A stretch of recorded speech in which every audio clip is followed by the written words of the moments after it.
ഇത്തരത്തിൽ ഒരു പത്രസമ്മേളനം, മാധ്യമ സമ്മേളനം വിളിച്ചു ചേർക്കാനുള്ള സാഹചര്യം എല്ലാവർക്കും അറിയാം എന്ന് വിചാരിക്കുന്നു. ലോകാരാധ്യനായ നമ്മുടെ പ്രധാനമന്ത്രി ശ്രീ നരേന്ദ്രമോദിജി അദ്ദേഹത്തിൻ്റെ വിജയകരമായ ഭരണസാരഥ്യം 12 വർഷം പൂർത്തീകരിക്കുന്ന വേളയാണ്. ജനങ്ങളുടെ അംഗീകാരം നേടി തെരഞ്ഞെടുപ്പിൽ വിജയിച്ച് ദീർഘകാലം പ്രധാനമന്ത്രിയായി ഭരണം നടത്തുന്നു എന്ന പ്രത്യേകതയാണ് ഈ അവസരത്തിലുള്ളത്. ആദ്യത്തെ പ്രധാനമന്ത്രിയായിരുന്ന ബഹുമാന്യനായ പണ്ഡിറ്റ് ജവഹർലാൽ നെഹ്റുജി അദ്ദേഹത്തിൻ്റെ ഭരണ കാലഘട്ടം തുടർച്ചയായി 12 വർഷക്കാലം അദ്ദേഹം ഭരണം നടത്തിയിട്ടുണ്ട്. പക്ഷേ നരേന്ദ്രമോദിജി അദ്ദേഹം ഭരണം നടത്തിയ കാലഘട്ടത്തെ മറികടന്നുകൊണ്ട്, ആ റെക്കോർഡ് ഭേദിച്ചുകൊണ്ട് 4400-ലധികം ദിവസങ്ങളായി പ്രധാനമന്ത്രിയായി ഇരിക്കുകയാണ്. ഈ സാഹചര്യത്തിൽ ഈ കഴിഞ്ഞ 12 വർഷക്കാലം പ്രധാനമന്ത്രിയായി രാജ്യം ഭരിച്ചുകൊണ്ട് ഏത് തരത്തിലുള്ള പ്രവർത്തനമാണ് മോദിജി നടത്തിയത് എന്നതിനെ സംബന്ധിച്ചും ആ പ്രവർത്തനങ്ങൾ ഏത് തരത്തിലൊക്കെയാണ് ജനങ്ങൾക്ക് ഗുണകരമായി തീർന്നത് എന്നതിനെ സംബന്ധിച്ചും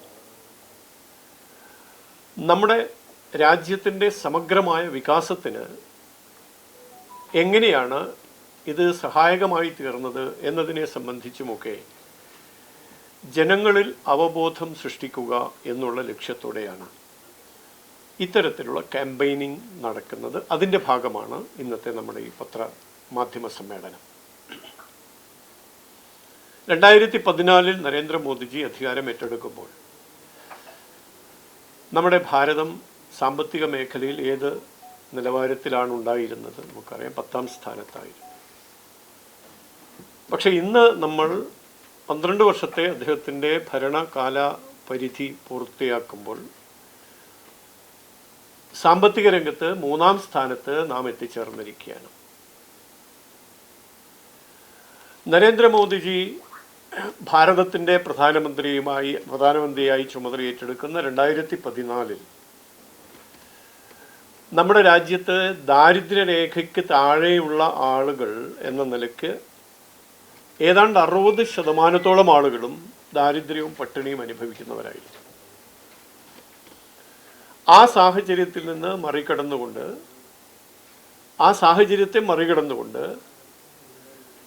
25 കോടി ആളുകളെ ഈ കഴിഞ്ഞ 12 വർഷ കാലയളവിൽ 25 കോടി ആളുകളെ ദാരിദ്ര്യരേഖയ്ക്ക് മുകളിലേക്ക് ദാരിദ്ര്യമുക്തരാക്കാൻ നമുക്ക് സാധിച്ചിരിക്കുന്നു.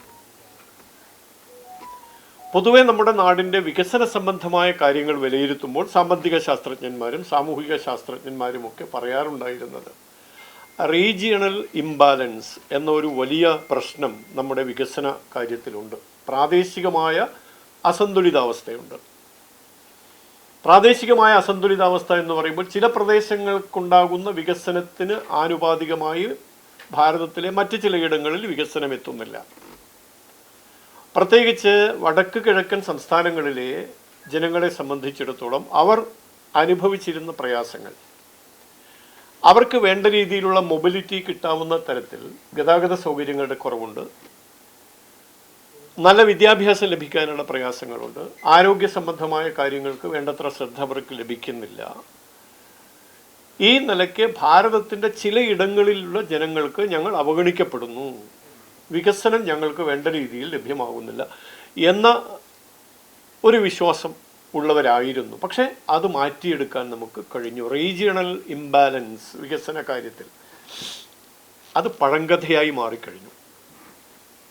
വികസനോന്മുഖമായ നടപടി സ്വീകരിച്ചുകൊണ്ട് എല്ലാ മേഖലയ്ക്കും തുല്യ പ്രാധാന്യം നൽകിക്കൊണ്ട് ഈ പറയുന്ന ഏറ്റവും അടിസ്ഥാനപരമായ സൗകര്യങ്ങൾ പ്രദാനം ചെയ്തുകൊണ്ട് മുഴുവൻ ജനങ്ങളിലും ആത്മവിശ്വാസം വളർത്തിയെടുത്തുകൊണ്ടുള്ള നടപടികൾ മോദി സർക്കാർ സ്വീകരിച്ചു വരികയാണ്. അതിൻ്റെ ഗുണഫലങ്ങൾ നാം കണ്ടു തുടങ്ങിയിട്ടുണ്ട്. ഗുണഫലങ്ങളെന്ന് പറയുമ്പോൾ വടക്ക് കിഴക്കൻ മേഖലയിൽ പ്രത്യേകിച്ച് ഈ വിഘടനവാദത്തിനും വിഭാഗീയതയ്ക്കുമൊക്കെ ഒരളവ് വരെ കാരണമായി തീർന്നത് ഈ അവികസിതാവസ്ഥയായിരുന്നു. അല്ലെങ്കിൽ ദേശീയ ഗവൺമെൻറ് ഞങ്ങളെ അവഗണിക്കുന്നു എന്ന ഒരു ബോധമായിരുന്നു. അത് മാറിയിരിക്കുകയാണ്. മാവോയിസ്റ്റ് തീവ്രവാദികളെ സംബന്ധിച്ചിടത്തോളം അവർ ഏറ്റവും കൂടുതൽ ഉപയോഗപ്പെടുത്തിയിരുന്നത് ജനങ്ങൾക്കിടയിൽ നിലനിന്നിരുന്ന അവികസിതാവസ്ഥയായിരുന്നു. പ്രാഥമിക സൗകര്യങ്ങൾ നിഷേധിക്കപ്പെടുന്നു, വിദ്യാഭ്യാസം, ആരോഗ്യം പോലുള്ള സൗകര്യങ്ങൾ നിഷേധിക്കപ്പെടുന്നു. അത്തരം സാഹചര്യങ്ങൾ മുതലെടുത്തുകൊണ്ടാണ് തീവ്രവാദ പ്രസ്ഥാനങ്ങൾ വേരുറപ്പിച്ചിരുന്നത്. ഇന്ന് ആ തീവ്രവാദ പ്രസ്ഥാനങ്ങളുടെ മുഴുവൻ അവരുടെ ശക്തിയും ചോർത്തിക്കളയാൻ ദേശീയ ഗവൺമെൻറ്റിന് സാധിച്ചിട്ടുണ്ട്. അതിൻ്റെ കാരണം ജനങ്ങളിൽ വിശ്വാസം രൂപപ്പെടുത്തിയെടുക്കാൻ സാധിച്ചു എന്നതാണ്. ജമ്മു കാശ്മീർ മേഖലയിൽ നമുക്കറിയാം, ധാരാളം ചെറുപ്പക്കാർ പട്ടാളക്കാരെ കല്ലെറിയാനും മറ്റു കാര്യങ്ങൾക്കുമൊക്കെ പോവുകയും നമ്മുടെ നാടിൻ്റെ അഖണ്ഡതയെ വെല്ലുവിളിക്കുകയും ചെയ്യുന്ന സാഹചര്യത്തിലേക്ക് അവർ വലിച്ചെടുക്കപ്പെട്ടത് ഒരു പരിധിവരെ എന്നാണ് ഞാൻ പറയുന്നത്. ചില തീവ്രവാദ സംഘടനകൾ ഈ സാഹചര്യം മുതലെടുത്തുകൊണ്ടാണ്. അതിനെ മറികടക്കാൻ മോദി സർക്കാരിന് സാധിച്ചു. കാശ്മീർ പോലുള്ള പ്രദേശങ്ങളിൽ നമുക്കെല്ലാവർക്കും അറിയാം, മുൻകാലങ്ങളിലൊന്നും കേരളത്തിലുള്ള ആളുകൾക്ക് കാശ്മീരിലേക്ക് പോകാൻ താല്പര്യമേ ഉണ്ടായിരുന്നില്ല. കേരളത്തിലുള്ളവർക്കെന്നല്ല, ഭാരതത്തിൽ ഇവിടെയുള്ളവർക്കും. കാരണം ഭീകരവാദ പ്രസ്ഥാനങ്ങൾ, അവിടെയുള്ള പ്രശ്നങ്ങൾ. അത് പരിഹരിക്കാൻ മോദി സർക്കാരിൻ്റെ വികസന സംബന്ധമായ നയനിലപാടുകൾ കൊണ്ട് സാധിച്ചിരിക്കുന്നു എന്നുള്ളതാണ്. പലപ്പോഴും സംസ്ഥാനങ്ങൾ കേന്ദ്രം ഞങ്ങളെ അവഗണിക്കുകയാണ്, കേന്ദ്രം ഞങ്ങൾക്ക് വേണ്ടത്ര പരിഗണന നൽകുന്നില്ല എന്ന ആക്ഷേപം ഉന്നയിച്ചുകൊണ്ട് കേന്ദ്ര സർക്കാർ വിരുദ്ധ സമരങ്ങൾ, പ്രക്ഷോഭങ്ങൾ നമ്മുടെ നാട്ടിലുണ്ടായിരുന്നു. ഇന്ന് ആ ഒരു ചിത്രം നമ്മുടെ മുമ്പിലില്ല. എല്ലാ സംസ്ഥാനങ്ങൾക്കും രാഷ്ട്രീയ ഭേദമന്യേ, പ്രാദേശിക ഭേദമന്യേ നിലപാടുകളിലുള്ള വ്യത്യാസം നിലനിർത്തിക്കൊണ്ട് തന്നെ, നയങ്ങളിലുള്ള വേറിട്ട രീതി നിലനിർത്തിക്കൊണ്ട് തന്നെ പൗരസമൂഹത്തെ മുഴുവനായി കണ്ടുകൊണ്ട്, സമഗ്രമായി കണ്ടുകൊണ്ട് ആ പൗരസമൂഹത്തെ ഉയർത്തിക്കൊണ്ടുവരാനുള്ള വികസന നടപടികൾ മോദി സർക്കാർ സ്വീകരിച്ചു വരികയാണ്. ഏറ്റവും പ്രധാനം, ഒരു നാടിൻ്റെ വികസനത്തെ സംബന്ധിച്ച് ഏറ്റവും പ്രധാനം എന്ന് പറയുന്നത് അടിസ്ഥാന സൗകര്യ വികസനം തന്നെയാണ്. ഒരു കാലത്ത് ഭാരതത്തിലെ ഗ്രാമങ്ങളിൽ ഗ്രാമീണരുടെ കാർഷിക ഉൽപ്പന്നങ്ങൾ വെയർഹൗസുകളിൽ എത്തിക്കാനും വിപണികളിൽ എത്തിക്കാനും ഒക്കെയുള്ള സൗകര്യങ്ങളുടെ അപര്യാപ്തതയുണ്ടായിരുന്നു. ആ അപര്യാപ്തത കണക്കിലെടുത്തുകൊണ്ടാണ് 2000-ൽ അന്ന് പ്രധാനമന്ത്രിയായിരുന്ന അടൽ ബിഹാരി വാജ്പേയിയുടെ നേതൃത്വത്തിലുള്ള ദേശീയ സർക്കാർ പ്രധാനമന്ത്രി ഗ്രാമീണ സഡക് യോജന ആവിഷ്കരിച്ചത്. ഗ്രാമങ്ങളെയും നഗരങ്ങളെയും കൂട്ടിയോജിപ്പിച്ചുകൊണ്ട് ഗ്രാമീണരായ ആളുകൾക്ക്, കർഷകന്മാർക്ക് പ്രത്യേകിച്ച് അവരുടെ ഉൽപ്പന്നങ്ങൾ വിപണിയിലും വെയർഹൗസിലും എത്തിക്കാനുള്ള സൗകര്യം കണക്കിലെടുത്തുകൊണ്ട് നല്ല ഗതാഗത സംവിധാനം. ഇന്ന് ഗ്രാമീണ സഡക് യോജന ഭാരതത്തിൻ്റെ മുഖച്ഛായ തന്നെ മാറ്റിയിട്ടുണ്ട്. ഈ കാലയളവിൽ ഏതാണ്ട് 8 ലക്ഷം കിലോമീറ്റർ ദൂരമുള്ള ഗ്രാമ സഡക് യോജന, അതിൽ 4 ലക്ഷം കിലോമീറ്റർ ദൂരവും പൂർത്തീകരിച്ചത് ഈ കഴിഞ്ഞ 12 വർഷക്കാലം കൊണ്ടാണ്. ദേശീയപാത നിർമ്മാണത്തിൽ റെക്കോർഡ് ഭേദിച്ചുകൊണ്ട് നമ്മൾ മുന്നോട്ട് പോവുകയാണ്. IIT-കൾ, അതുപോലെ മെഡിക്കൽ കോളേജുകൾ, എയർപോർട്ടുകൾ, ഇരട്ടിയിലേറെ വർധനവ് മുൻകാലങ്ങളെ അപേക്ഷിച്ച്, മോദിജി പ്രധാനമന്ത്രിയാകുന്നതിന് മുമ്പുള്ള കാലഘട്ടത്തെ അപേക്ഷിച്ച് വർധനവ് നമുക്ക് കാണാൻ സാധിക്കുന്നു. അപ്പോൾ സമഗ്രമായ ഏതെങ്കിലും ഒരു പ്രദേശത്തെയോ ഏതെങ്കിലും ഒരു വിഭാഗത്തെയോ അവഗണിച്ചുകൊണ്ടോ, ഏതെങ്കിലും ഒരു പ്രദേശത്തിനോ ഏതെങ്കിലും ഒരു വിഭാഗത്തിനോ പ്രത്യേക പരിഗണന നൽകിക്കൊണ്ടോ ഉള്ളതല്ലാതെ ജനങ്ങളെ സമഗ്രമായി കണ്ടുകൊണ്ട്, സമഭാവനയോടെ കണ്ടുകൊണ്ടുള്ള വികസന പരിപാടികളാണ് മോദി ഗവൺമെൻറ് സ്വീകരിച്ചു കൊണ്ടിരിക്കുന്നത്. അപ്പോൾ ഇത്തരം കാര്യങ്ങൾ ഈ 12 വർഷം പൂർത്തിയാകുമ്പോൾ എന്തുകൊണ്ട് ജനസമക്ഷം അവതരിപ്പിക്കുന്നു എന്ന് ചോദിച്ചാൽ, ഇനി അങ്ങോട്ടുള്ള കാലഘട്ടത്തെക്കുറിച്ചാണ് ആ ചോദ്യത്തിനുള്ള ഉത്തരമായിട്ട്, അല്ലെങ്കിൽ അത്തരം ഒരു സാഹചര്യത്തിൽ പറയാൻ സാധിക്കുക. വരും കാലങ്ങളിൽ ഭാരതം എങ്ങനെ മുന്നോട്ട് പോകണം, അതിനുള്ള മാസ്റ്റർ പ്ലാൻ എന്താണ്, ഈ പറഞ്ഞ വികസന നടപടികളിലൂടെ നാം നേടിയെടുത്ത നേട്ടങ്ങളാണ് അടിസ്ഥാനമായി സ്വീകരിച്ചുകൊണ്ട് ഭാവിയെക്കുറിച്ച് നമ്മൾ സങ്കല്പനങ്ങൾ ഉണ്ടാക്കുന്നത്. അതെന്താണ്? നമുക്കറിയാം, ഈ വിദേശ രാജ്യങ്ങളിലൊക്കെ എന്തുകൊണ്ട് മോദിജി ഇത്രയേറെ സ്വീകാര്യനാകുന്നു നമുക്കെല്ലാവർക്കും അറിയാലോ. 32 വിദേശ രാജ്യങ്ങൾ അവരവരുടെ രാജ്യത്തെ പരമോന്നത ബഹുമതി നൽകി മോദിജിയെ ആദരിച്ചിരിക്കുന്നു. ലോകത്തിൻ്റെ വിവിധ ഭാഗങ്ങളിൽ സംഘർഷങ്ങൾ ഉണ്ടാകുമ്പോൾ ആ സംഘർഷത്തെ മയപ്പെടുത്താൻ അല്ലെങ്കിൽ ആ സംഘർഷം വഴി ഉണ്ടാകുന്ന സാഹചര്യത്തെ മറികടക്കാൻ വേണ്ടി ഭാരത ഗവൺമെൻറ് സ്വീകരിച്ച നടപടികൾ മാതൃകയായി സ്വീകരിക്കാൻ ലോകരാജ്യങ്ങൾ സന്നദ്ധമാകുന്നു. ലോകത്തുദ്ഭവിക്കുന്ന പ്രതിസന്ധികളെ നമ്മുടെ നാട്ടിലെ ജനങ്ങൾക്ക് വലിയൊരു കഷ്ടപ്പാടിലേക്ക് അവരെ നയിക്കുന്ന സാഹചര്യം ഒഴിവാക്കിക്കൊണ്ട് സംഘർഷ സാഹചര്യത്തെ ലഘൂകരിക്കാൻ, നമ്മുടെ നാടിനെ ബാധിക്കുന്നതിൽ ലഘൂകരിക്കാൻ മോദി ഗവൺമെൻറ് കാണിക്കുന്ന ആത്മാർത്ഥത ലോകം അംഗീകരിക്കുന്നു. ഏത് രാജ്യത്ത് മോദിജി, ഇപ്പം നമ്മൾ പൊതുവെ വിദേശ സന്ദർശനത്തിൽ കഴിഞ്ഞ 30 വർഷമായി ആരും തിരിഞ്ഞു നോക്കാതിരുന്ന അല്ലെങ്കിൽ വിദേശ രാജ്യങ്ങളിലെ ഒരു പ്രതീതിയും ചെന്നെത്താതിരുന്ന രാജ്യത്ത് പോലും നമ്മുടെ പ്രധാനമന്ത്രി സന്ദർശനം നടത്തി. 36 ലക്ഷം മാത്രം ജനസംഖ്യയുള്ള ചെറിയ രാജ്യം മുതൽ വികസനത്തിൻ്റെ ഉത്തുംഗ ശ്രേണിയിൽ വിരാജിക്കുന്ന രാജ്യങ്ങളിൽ വരെ മോദിജി സന്ദർശനം നടത്തുന്നു. ഒരു കാലത്ത് ഇതായിരുന്നു വലിയ വിമർശനം, മോദിജി ലോകം കറങ്ങി നടക്കുകയാണ് എന്നുള്ളത്. എന്തുകൊണ്ട് ലോകരാജ്യങ്ങളിൽ സന്ദർശനം നടത്തുന്നു, അതിലൂടെ നമുക്കുണ്ടാകുന്ന ഗുണമെന്ത് എന്നത് നമ്മൾ ഇന്ന് അനുഭവിക്കുന്നുണ്ട്. വിദ്യാഭ്യാസ രംഗത്ത്, സാങ്കേതിക രംഗത്ത്, ശാസ്ത്രമേഖലയിൽ, ബഹിരാകാശ ഗവേഷണ രംഗത്ത് ഒക്കെ വിദേശ രാജ്യങ്ങളെ കൂടെ പങ്കാളികളാക്കിക്കൊണ്ട് നമ്മോടൊപ്പം ചേർത്ത് വെച്ചുകൊണ്ട് നമുക്ക് മുന്നോട്ട് പോകാൻ സാധിക്കുന്നുണ്ട്. ആഗോള ഭീകരതയെ നേരിടുന്ന കാര്യത്തിൽ നാം വളരെ മുന്നിലാണ്. നമുക്കറിയാം, ഭാരതം ഒരു കാലത്ത് ആഭ്യന്തര സുരക്ഷയെപ്പോലെ തന്നെ ബാഹ്യ മേഖലയിൽ നിന്നുള്ള, ഭാരതത്തിന് പുറത്തുള്ള സ്ഥലങ്ങളിൽ നിന്നുള്ള ഭീകരവാദ ഭീഷണി നേരിട്ടിരുന്ന രാജ്യമാണ്. ഇന്ന് ആ സാഹചര്യമെല്ലാം മാറിയിരിക്കുകയാണ്. ഭാരതത്തിന് നേരെ ദുഷ്ടനാക്കോടുകൂടി നോക്കാൻ തന്നെയുള്ള ധൈര്യം നഷ്ടപ്പെടുന്ന സാഹചര്യത്തിൽ നമ്മുടെ വിദേശ ശത്രു രാജ്യങ്ങൾക്ക് അങ്ങനെയുള്ള അനുഭവങ്ങളുണ്ട് നമ്മുടെ ഈ നാട്ടിൽ. രാഷ്ട്ര സുരക്ഷയെ സംബന്ധിച്ചിടത്തോളം വിട്ടുവീഴ്ചയില്ലാത്ത സമീപനമാണ്, സീറോ ടോളറൻസ്. അതാണ് നമ്മുടെ നിലപാട്. ആ നിലപാട് ലോകം അംഗീകരിക്കുകയാണ്. അപ്പം ആ നിലയ്ക്ക് നാം മുന്നോട്ട് പോയിക്കൊണ്ടിരിക്കുകയാണ്. ഭാരതത്തിൻ്റെ ജനാധിപത്യ സംവിധാനത്തിൽ നമുക്കറിയാം, കേവലം ഭൗതികമായ പുരോഗതി എന്നതിനപ്പുറത്ത് സാംസ്കാരികമായ, ആധ്യാത്മികമായ ഭാരതീയ സംസ്കാരത്തിൻ്റെ ഒരു സവിശേഷത അതുകൂടിയാണ്. അത്തരം മേഖലകൾ കൂടി ശ്രദ്ധ കേന്ദ്രീകരിച്ചുകൊണ്ട് ജനങ്ങളിൽ വിശ്വാസം ഉണ്ടാക്കിയെടുക്കാൻ, ജനങ്ങളെ ആത്മവിശ്വാസമുള്ളവരാക്കി തീർക്കാൻ നമുക്ക് സാധിക്കുന്നുണ്ട്. ജനാധിപത്യ പ്രക്രിയ പൂർണ്ണമായ അർത്ഥത്തിൽ നമ്മുടെ നാടിന് അനുഭവവേദ്യമാകണം എന്ന തരത്തിലുള്ള കാര്യങ്ങളെല്ലാം മുന്നോട്ട് പോയിക്കൊണ്ടിരിക്കുകയാണ്. നമ്മുടെ ഭരണസിരാ കേന്ദ്രത്തിൽ വരുത്തുന്ന പരിഷ്കാരങ്ങൾ അത് കേവലം പുതിയ കെട്ടിടങ്ങൾ നിർമ്മിക്കുന്നു എന്നത് മാത്രമല്ല, നമ്മളെ സംബന്ധിച്ച് സേവാ തീർത്ത് എന്നാണ് പ്രധാനമന്ത്രിയുടെ ഔദ്യോഗിക വസതിയുടെ പേര്. സേവാ തീർത്ഥം അതൊരു സന്ദേശമാണ്. ഞാൻ ഈ നാടിൻ്റെ പ്രധാനമന്ത്രി എന്നതിനേക്കാൾ പ്രധാന സേവകൻ എന്ന നിലയ്ക്കാണ് നിങ്ങളുടെ മുമ്പിൽ വരുന്നത് എന്ന് പറയാനുള്ള ദേശസ്നേഹപരമായ, ജനങ്ങളോട് പ്രതിബദ്ധതയുള്ള സമീപനത്തിൻ്റെ ആവിഷ്കാരമായിട്ട് അദ്ദേഹത്തിൻ്റെ സന്ദേശത്തെ നമുക്ക് കാണാൻ സാധിക്കും. ഞാനൊരു പ്രധാന സേവകനാണ്, അതുകൊണ്ട് അദ്ദേഹം ഇരിക്കുന്ന ഔദ്യോഗിക വസതി സേവാ തീർത്ഥമാണ് എന്ന നിലയ്ക്ക്. കർത്തവ്യപഥ് എന്ന പേരിൽ ഡൽഹിയിലെ ഏറ്റവും പ്രധാനപ്പെട്ട രാജപാത അറിയപ്പെടുന്നത് ഈ കാഴ്ചപ്പാടിൻ്റെ ഫലമായിട്ടാണ്, അതിൻ്റെ വെളിപാടായിട്ടാണ്, അതിൻ്റെ ആവിഷ്കാരമായിട്ടാണ്.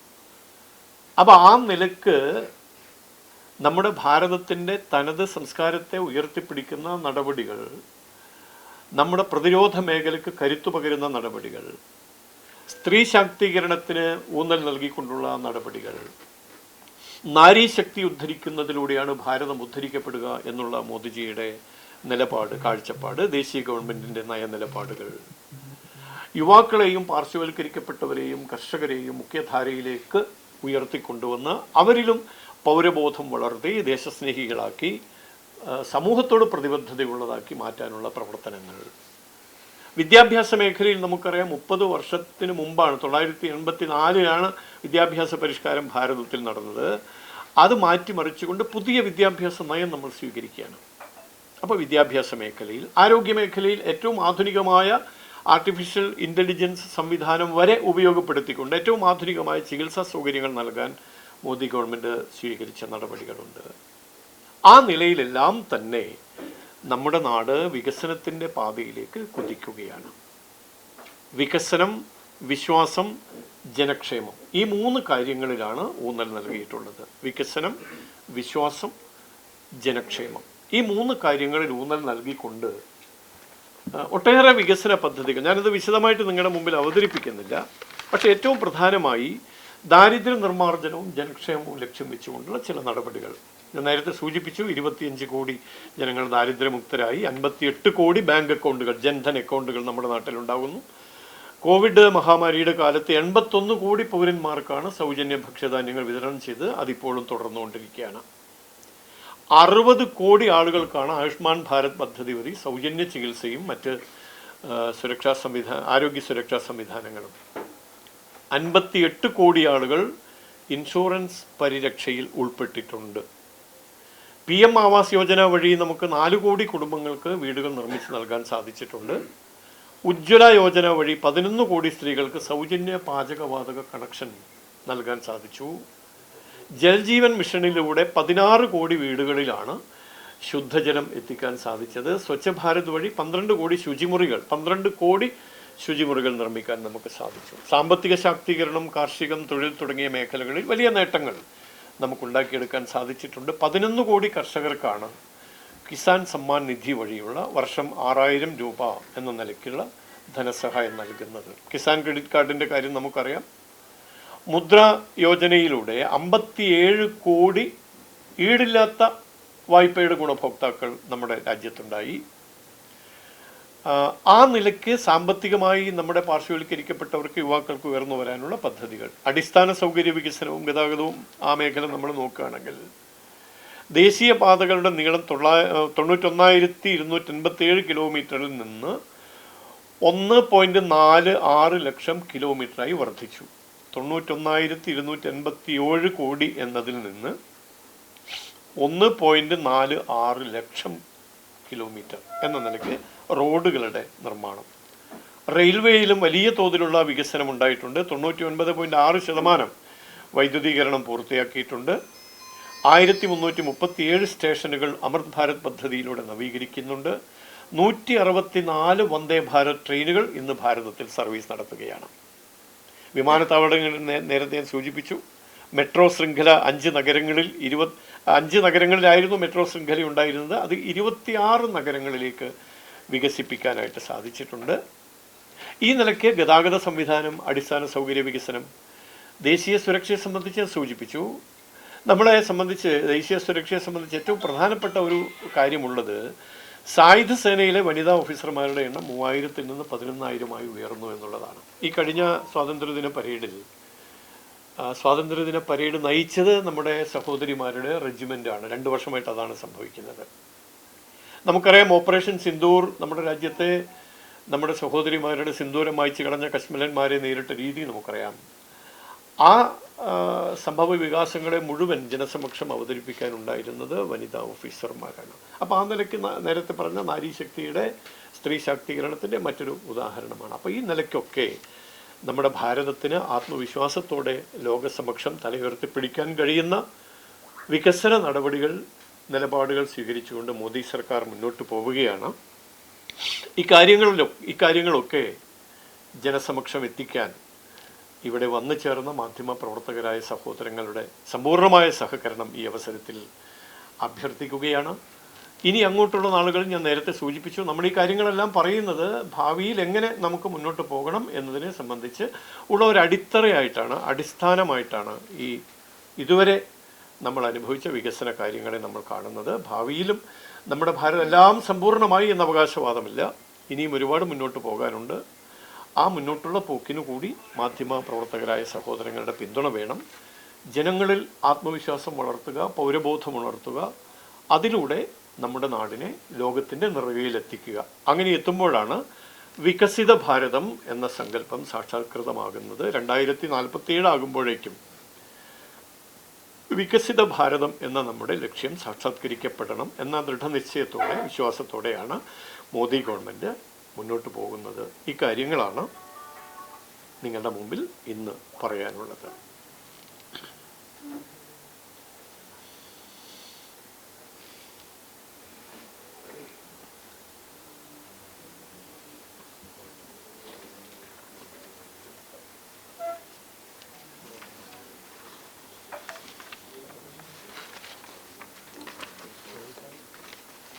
സർവകലാശാലയുടെ വൈസ് ചാൻസലർമാരായിട്ടുള്ള പരിപാടി പങ്കെടുക്കാൻ വലിയ വിവാദം നടക്കുകയാണ്. മുഖ്യമന്ത്രി മാപ്പ് പറയണം എന്നൊക്കെ പറഞ്ഞിട്ടുണ്ട്. പ്രതിപക്ഷ നേതാവും അത്തരത്തിൽ നമ്മുടെ ഈ പറഞ്ഞ വിഷയവുമായിട്ട് ബന്ധപ്പെട്ട് എന്തെങ്കിലും കാര്യങ്ങളുണ്ടോ? ഓക്കെ,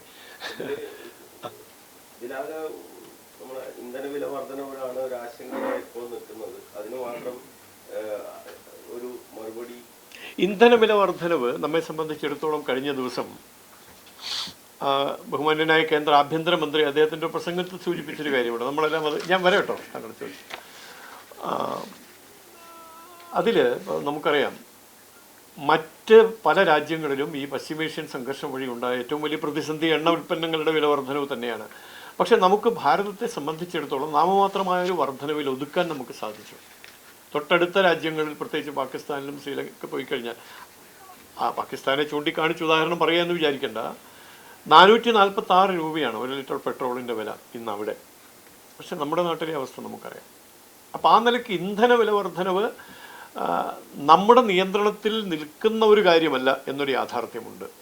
മറ്റൊന്ന്, ഈ ഇന്ധന വില വർധനവിനെ നേരിടാൻ ഇപ്പോൾ കഴിഞ്ഞ ദിവസം നമ്മൾ കണ്ടതാണല്ലോ, എഥനോൾ എന്ന ഒരു സങ്കേതം അല്ലെങ്കിൽ ആ ഒരു ഇന്ധനത്തിൻ്റെ ഉപയോഗത്തെ സംബന്ധിച്ച് കേന്ദ്ര സർക്കാർ കാര്യമായി ആലോചിക്കുന്നുണ്ട്. ഏതൊരു പ്രധാനപ്പെട്ട പത്രത്തിൽ തന്നെ അതിൻ്റെ ചാർട്ട് സഹിതമുള്ള വാർത്ത വന്നിട്ടുണ്ട്. അപ്പോൾ ഏതായാലും ഭാവിയിൽ ഈ സാഹചര്യങ്ങളെ മറികടക്കാൻ കഴിയുന്ന ഏറ്റവും സമർത്ഥമായ നിലപാട് പദ്ധതി നമ്മുടെ സർക്കാരിനുണ്ട്. അതുകൊണ്ട് ഇന്ധനവില വർധനവിനെക്കുറിച്ച് പൊതുസമൂഹം ആശങ്കപ്പെടേണ്ടതേയില്ല എന്നുള്ളതാണ് കേന്ദ്ര സർക്കാരിൻ്റെ നിലപാട്.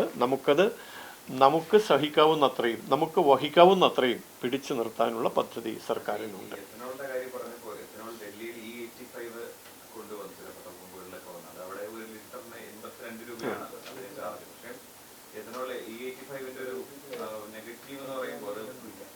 യുവാക്കളൊക്കെ സോഷ്യൽ മീഡിയയിലൊക്കെ വലിയ രീതിയിൽ പങ്കുവയ്ക്കുന്നതാണ്. ഈ മൈലേജിനെ വലിയ രീതിയിൽ ബാധിക്കും. വാഹനത്തിന്റെ വാഹനങ്ങൾ പഴയ വാഹനങ്ങളാണ്, ഇത് കോമ്പാക്റ്റബിൾ അല്ല. അപ്പം അതിന്റെ പ്രശ്നങ്ങളൊക്കെ അവർ ചൂണ്ടിക്കാട്ടുന്നുണ്ട്. അപ്പം ഇത്രയും ഉയർന്ന വില കൊടുത്ത് ഇപ്പൊ 82 രൂപയാണ് ഈ 85. നമ്മുടെ അതിന്റെ ഇന്ധന ലഭ്യത ഉപയോഗം നമുക്ക് അത്ര കിട്ടുന്നില്ല. അതായത് ഈ 100 അടിക്കുന്ന അത്ര മൈലേജ് കിട്ടുന്നില്ല എന്നുള്ളത് അത് തീർച്ചയാണ്. നമ്മളൊരു പുതിയ രീതിയിലേക്ക് പ്രവേശിക്കുമ്പോൾ ഉണ്ടാകുന്ന ചില പ്രശ്നങ്ങളുണ്ട്. അപ്പോൾ അത് പഠനവിധേയമാക്കിക്കൊണ്ട് എങ്ങനെ മറികടക്കാൻ സാധിക്കും എന്നുള്ളതിനെക്കുറിച്ചുള്ള പഠനമാണ് സ്വാഭാവികമായ തരത്തിൽ നടക്കുക. അത് നടക്കും, തീർച്ചയായിട്ടും നടക്കും. ഈ പറഞ്ഞ ആശങ്ക ശരിയാണ്, അതിൽ വസ്തുതയുണ്ട് അല്ലെങ്കിൽ അടിസ്ഥാനമുണ്ട്.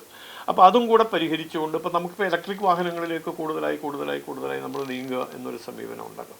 ഇലക്ട്രിക് വാഹനങ്ങളുടെ ഒരു പ്രധാന പ്രശ്നം ഈ ഇലക്ട്രിക് വാഹനങ്ങൾ ഉപയോഗിക്കുന്ന ബാറ്ററിയുടെ വലിയ തോതിലുള്ള വില വർധനവാണ്.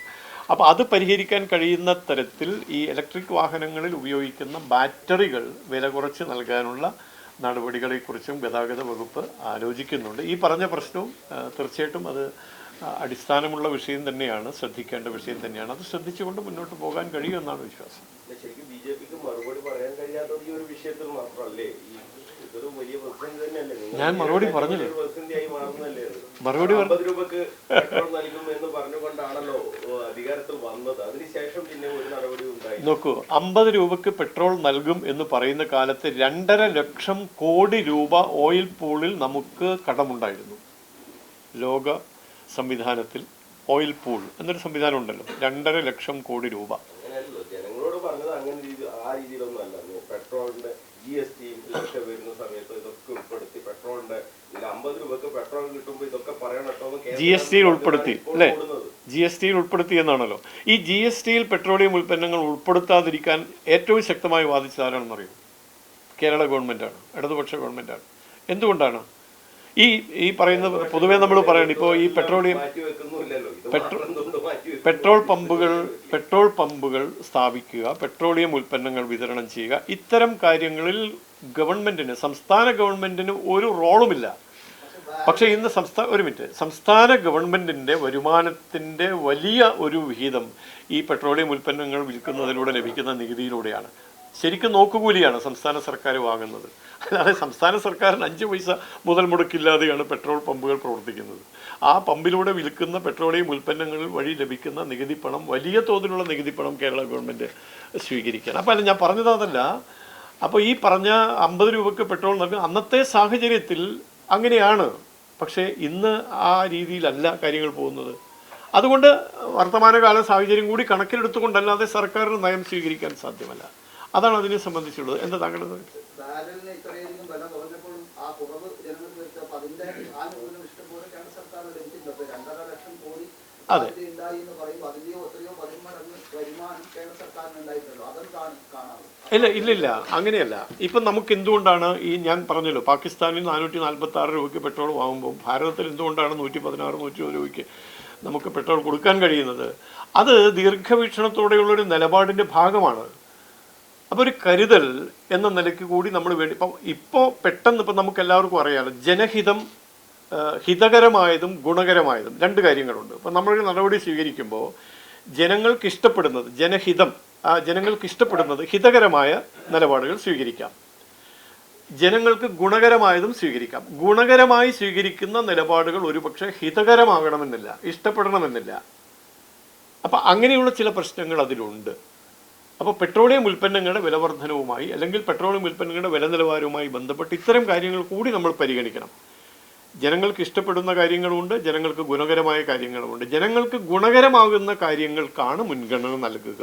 പെട്രോളിനും ഇതിനൊക്കെ ഇത്രയും സെസ്സും മറ്റും വാങ്ങി ഇപ്പൊ ദേശീയപാതയുടെ കാര്യം പറഞ്ഞു. മുക്കിന് ടോളാണ് 155, 200 രൂപയൊക്കെയാണ് ടോൾ വാങ്ങുന്നത്. എത്ര കിലോമീറ്റർ പണി പൂർത്തിയാകുന്നതിന് മുമ്പ് തന്നെ ടോൾ പിരിവും തുടങ്ങി. അല്ല, മുക്കിന് അങ്ങനെ പറയാൻ പറ്റും. ഇപ്പൊ ഒരു എറണാകുളം പോകുന്നതിന് സമയത്ത് തന്നെ 3 നോക്കൂ, 6 വരി പാതയ്ക്ക് 6 വരി പാത നിർമ്മാണത്തിന് സർക്കാരിൻ്റെ ബഡ്ജറ്റ് തുടക്കത്തിൽ 69,000 കോടി രൂപയായിരുന്നു. 69,000 കോടി രൂപ. നമ്മുടെ കേരളത്തിൽ 690, ഏതാണ്ട് 700 കിലോമീറ്റർ ദൂരം വരുന്ന റോഡ് നിർമ്മാണത്തിനാണ് ഏതാണ്ട് അതിൻ്റെ 100 ഇരട്ടിയോ അതിനേക്കാൾ കൂടുതലൊക്കെയുള്ള തുക നമ്മൾ അടങ്കലായി നിശ്ചയിക്കുന്നത്. ഈ തുക നമുക്ക് കണ്ടെത്താനുള്ള മാർഗമെന്ത്? അഥവാ ഈ ഇത്തരം വികസന പദ്ധതികളിലൂടെ നാട്ടിലെ ജനങ്ങൾക്ക് ഗുണകരമാകുന്ന കാര്യങ്ങൾ ചെയ്യുമ്പോൾ അതിനുള്ള മുടക്കുമുതൽ എവിടെ എന്നുള്ളൊരു ചോദ്യമുണ്ടല്ലോ. അതിനുള്ള ചില സംവിധാനങ്ങൾ നമ്മൾ കാണേണ്ടി വരും. ഇപ്പം നോക്കൂ, ഈ കഴിഞ്ഞ 5-6 വർഷമായി ഈ 6 വരി പാത നിർമ്മാണം നടക്കുകയാണ്. എത്ര കുടുംബങ്ങളാണ് അതിലൂടെ അതിജീവനം, അവരുടെ ദൈനംദിന വ്യവഹാരങ്ങൾ നടത്തിക്കൊണ്ടു പോകുന്നത്? അപ്പം അങ്ങനെയുള്ള കാര്യങ്ങളൊക്കെ ഉണ്ട്. ഈ വികസന പദ്ധതികളെ സംബന്ധിച്ച് അതെല്ലാം നമ്മൾ കണക്കിലെടുക്കണം.